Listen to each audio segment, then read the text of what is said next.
Joining me now, three of the best political analysts in the country, New York Daily News columnist and Lou Dobbs Tonight contributor, Errol Lewis, syndicated columnist, Lou Dobbs Tonight contributor, Miguel Perez, in our D.C. Bureau, Washington Times columnist, Lou Dobbs Tonight contributor, Diana West, also the author of The Death Grown-Up. Good to have you all with us. Let's start with the Pope, wrapping up his visit this weekend. What do you make of it, Errol? What's he trying to accomplish here? Well, there are about 60 million Catholics here, so you got to get out and sort of visit the franchise. If you're running an organization of that size and importance. I think he also did try to make amends and address directly in a way that was very unusual the sex scandals that have plagued the Catholic Church. I mean, to actually apologize, to sort of really put out there. Now, he's still gotten a lot of criticism. There are people who say that he said he'll do whatever's possible, which is not the same as saying he'll do the right thing. He'll fix it, right? But it was an important moment for a lot of Catholics. I know it was a huge boost here in New York when he came through and addressed the UN, despite the fact that they tied up traffic all over the city.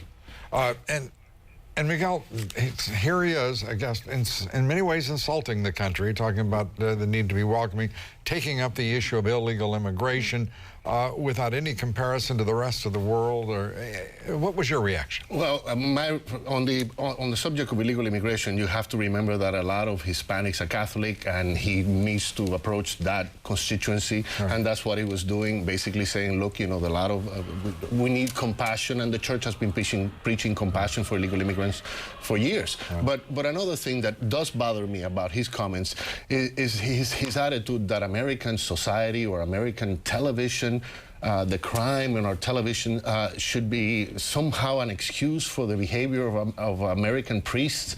I don't see how he ties those two things together. Diana, your thoughts? Well, yes, I haven't actually read his comments about the television and the violence and so on, but it may be that he's just discussing the general degradation of cultural messages in general, and that we are all creatures of our time, and with various loosenings, maybe he's trying to make some sort of case in the sense that the priests were not immune to that. I don't know. I don't like his comments on the illegal immigration. I think, though, overall, his main message has been one of trying to re-inject spirituality, religious belief, into our notions of political right and wrong. I think that's what he was getting at in the UN address. Political rights and wrong. We don't have any problem with that. Human rights. Do we, Human Errol? rights. Oh, I would say so. I mean, listen, the whole thing about these meddlesome priests, these popes and these Jeremiah Wrights and these other people, is that they adhere to this doctrine that is explicitly otherworldly. They are not interested in whether or not illegal immigration works as far as American policy. They have this radical call to take care of the poor, to take care of the immigrants and the prisoners and the suffering, and it's really, it's this devil may care almost in a way that they will stand in the face. I mean, on abortion, on every issue, on war and peace. We got to slide to a stop here just for a second. Yeah. Check the transmission. Aren't churches about spiritual needs? Isn't it all about saving souls? When did they become political activists? When, come on. Well, the truth of the matter is we've got enough fools running around who have programs, social programs, social engineering, all sorts of issues, but all they do is perpetuate these problems of poverty and lack of education. And they are failing in this country miserably. To have a pope, a Jeremiah Wright, or any other minister sitting here talking about politics is outside the purview of the national tradition, which is separation of church and state. Does anybody remember that, either in the Catholic Church, in Jeremiah Wright's church, or any other church in this country? If the Pope were American, that would mean something. Well, he's in America, partner. And you know what? When we're in Rome, we'll do as Rome does. But when Rome comes to America, how about a little salute and stay out of our politics? What do you think of that idea? Well, you could send him that message. I don't know that he'd listen. I don't care if he listens or not. I'm going to send him the message because I really don't appreciate the bad manners of a guest telling me and this country and my fellow citizens what to do. It's interesting. When they lay out these prescriptions, particularly when he has a house full of things to get in order. No doubt. But when they lay out these prescriptions on the controversial issues of the day, the death penalty, abortion, immigration, all of general cultural degradation, again, it's not intended to sort of be a program that somebody can follow. It's intended to sort of lay out the position and to stake out the church's position. Well, and what if he what just people, wants to add what to the people noise, choose to, that's fine. But well, what we need are some people talking about real resolutions. It's very telling, though. I mean, just one more thing. I mean, when on the day that he arrived, the Supreme Court voted to reinstate the death penalty in a Kentucky case. A majority of the members, I mean, all of the Catholic members of the Supreme Court voted for execution, which is directly contrary to the church's position. Okay, now we've got the death penalty brought into these controversial issues in the church position. We're going to have even more with our panel to take up here in just a moment. And Senator Bob Casey joins me to tell me why he's supporting Senator Barack Obama, even after those comments that Obama made about small-town Americans and their silly perspectives on life. Stay with us. We'll be right back. I have COPD with chronic bronchitis, which makes it hard to breathe. But now that I'm breathing better with Advair, I can spend a day with my favorite little camper. For people with COPD with chronic bronchitis, great news. Advair helps significantly improve lung function. While nothing can reverse COPD, Advair's different from other medications because it's the only product with an anti-inflammatory and a long-acting bronchodilator working together to help you breathe better. Advair won't replace fast-acting inhalers for sudden symptoms and should not be used more than twice a day. Lung infections, including pneumonia, have been reported with Advair. Taking Advair may increase your risk for osteoporosis and some eye problems. Tell your doctor if you have a heart condition or high blood pressure before taking Advair, and ask about the risks and benefits of continuing Advair after 6 months. I love coming here, Grandma. Me too. ask your doctor how Advair helps improve lung function for better breathing. Find out how to get your first full prescription free at advaircopd.com.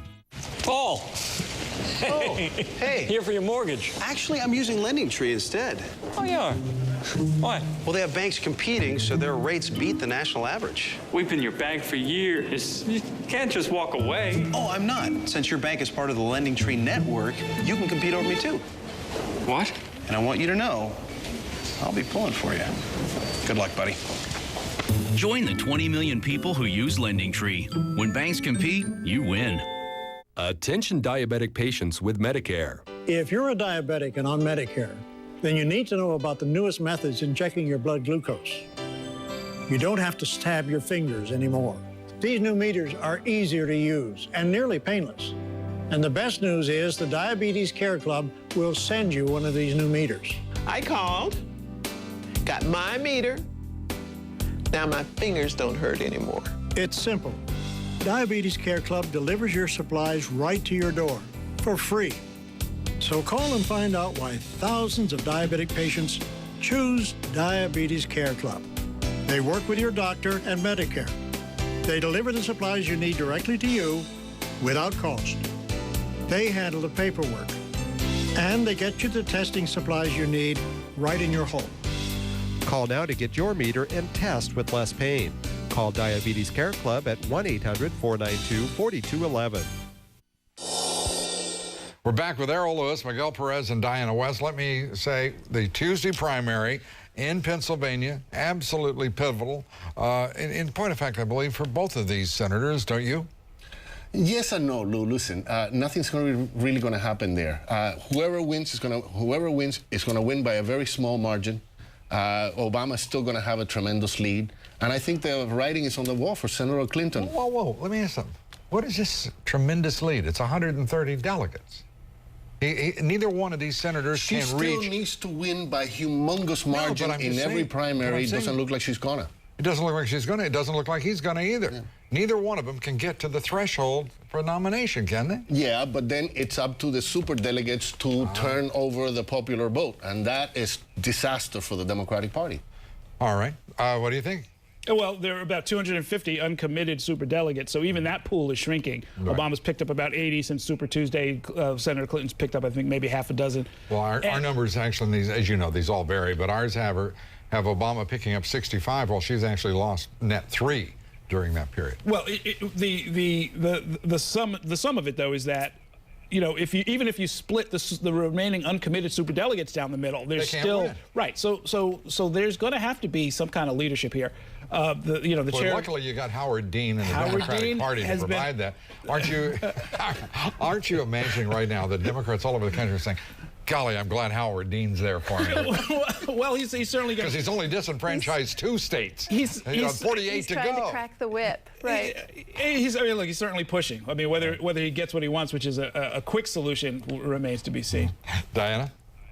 Well, he's trying to crack the whip, and I don't, it just remains to be seen. They're trying to bring these people into some sort of orderly fashion behind, I suppose, Senator Obama and ending this dispute. But the voters don't seem to want that. We've seen polls coming out of Pennsylvania telling us that so voters want both of these 2 candidates to stay in, even if keep going, no matter what, and keep going and keep going, which By the seems way, healthy. How rational, how healthy, as you put it, Diana, for precisely that reason. Why is there this idea that there should be a rush? If neither candidate can get to the nomination, we also have the other implicit question that isn't being asked in the national media, Miguel. What if neither one of these candidates who's been, they've been promoted as the dream team, what if they, in point of fact, are the nightmare team?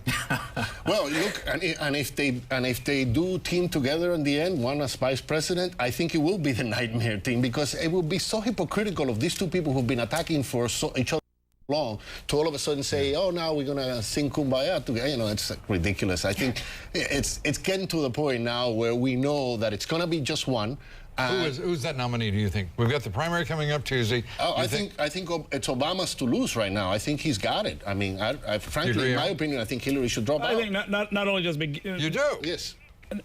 I think not only is Miguel probably right, but a majority of voters who are being polled now, about 62%, are saying that they think he's going to be the eventual nominee. So the momentum is going to shift. And he himself, for the first time, has said he thinks that he can wrap this up on May 6th. Diana West, you get the last word. I think that it looks like Senator Obama, it's definitely his to lose, but you can never underestimate the Clintons. All right. Diana West, thank you very much. Errol Lewis, thank you. Miguel Perez, thank you. Up next, Senator Bob Casey joins me on why he still supports Senator Barack Obama even after those controversial remarks about small-town Pennsylvania working men and women and their families. Stay with us. We'll be right back.